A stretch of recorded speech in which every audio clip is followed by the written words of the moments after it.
গোপনে তারা 10টা টার্গেট নিয়ে বাংলাদেশে কাজ করে। কয়টা টার্গেট? 10টা টার্গেট নিয়ে তারা কাজ করছে। তাদের উদ্দেশ্য হচ্ছে মুসলমানদেরকে নিধন করা। প্রথম উদ্দেশ্য তারা মুসলমানদেরকে নিধন করা। দ্বিতীয় তাদের উদ্দেশ্য হচ্ছে মুসলমানদের যে পার্সেন্ট, ওই পার্সেন্ট কমানো। আমরা যখন ছোটবেলায় শুনতাম বাংলাদেশে মুসলমানদের সংখ্যা হচ্ছে 95%, বর্তমানে দেখা যায় 92 অথবা 91 এই মাঝামাঝি অবস্থান করে। ইসকন গোপন ভাবে টার্গেট নিয়েছে মুসলমানদেরকে নিধন করে তারা রাজত্ব কায়েম করবে। মুমিন মুসলমানেরা বেঁচে থাকতে তাদের সেই টার্গেট পূরণ করা কখনো সম্ভব হবে না। এর ফলে তাদের টার্গেট হচ্ছে 3 নম্বরে তাদের টার্গেট হচ্ছে ভারতের গোয়েন্দা সংস্থা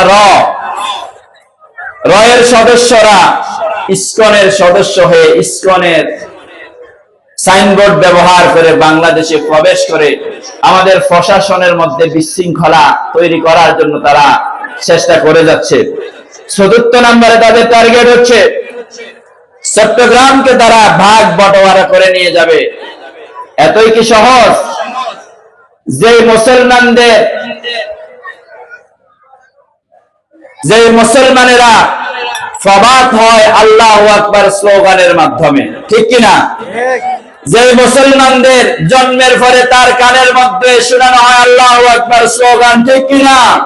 যে মুসলমানেরা মৃত্যুর পর আল্লাহু আকবার স্লোগান দিয়ে তাকে কবরস্থ করা হয়, ওই মুসলমানদের কোন জনপদকে, কোন জনপদের কোন অংশকে ইসকনরা নিতে পারবে না যদি মুসলমানরা সেই ইমানের বলে বলিয়ান হয়, ঠিক কিনা?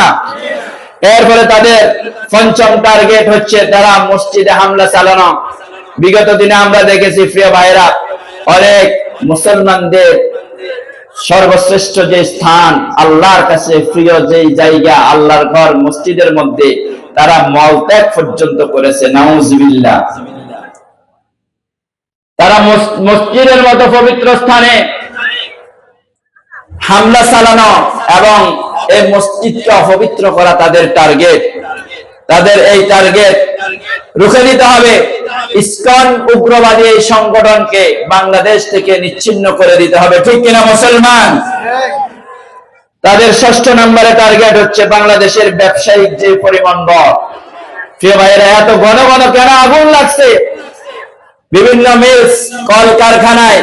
কেন এত ঘন ঘন আগুন লাগছে? এর পিছনে ইসকনের হাত থাকতে পারে। প্রশাসনকে পুঙ্খানুপুঙ্খভাবে তদন্ত করে ইসকন নামক উগ্রবাদী সংগঠনকে আইনের আওতায় আনতে হবে এবং এদের মতো উগ্র এই সংগঠনকে বাংলাদেশে নিষিদ্ধ করতে হবে। আপনারা কি চান?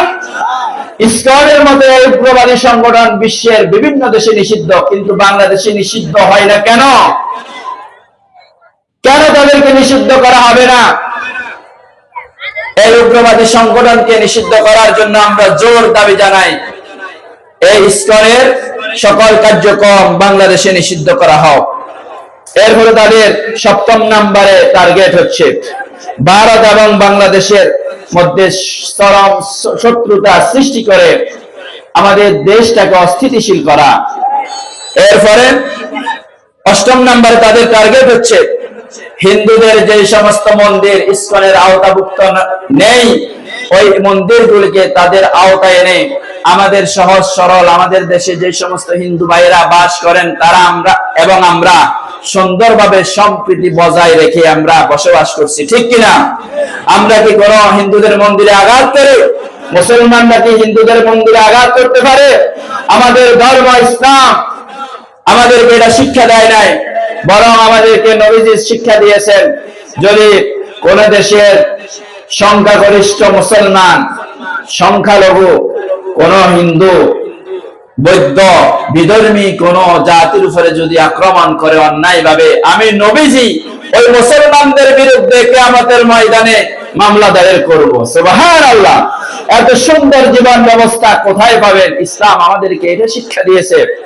আর ইসকনের টার্গেট হচ্ছে তারা হিন্দুদের বিভিন্ন মন্দিরগুলি নিজেদের আওতাধীন এনে হিন্দুদেরকে কোণঠাসা করে রাখা। যার কারণে আমরা পত্র পত্রিকার মাধ্যমে এবং বিভিন্ন মিডিয়ার মাধ্যমে দেখতে পেয়েছি অনেক সহজ সরল হিন্দু ভাইয়েরা পর্যন্ত ইসকনের বিরুদ্ধে লেগেছে। তারা বলতে বাধ্য হচ্ছে যে ইসকন তাদের সাথে আমাদের কোনো সম্পর্ক নাই, তারা হচ্ছে উগ্রবাদী, তারা হচ্ছে জঙ্গি। ঠিক কিনা ভাইয়েরা? এর ফলে তাদের 9 নম্বরে টার্গেট হচ্ছে হিন্দু এবং মুসলিমদের মাঝে দাঙ্গা তৈরি করা, দাঙ্গা সৃষ্টি করা। তারা নিজেরাই হিন্দুদের বিভিন্ন উপাসনালয়ে আক্রমণ করে নাম চলবে মুসলমানদের। মুসলমানদেরকে এই ব্যাপারে সতর্ক থাকতে হবে। এরপরে 10 নম্বরে তাদের টার্গেট হচ্ছে মুসলিম যুবতীদেরকে প্রেমের ফাঁদে ফেলে বিবাহের প্রলোভন দেখিয়ে অমুসলিম বানানো, মা বোনদের ইজ্জতকে নষ্ট করা। তবে এই ব্যাপারে মনে হয় তারা সাকসেস হচ্ছে।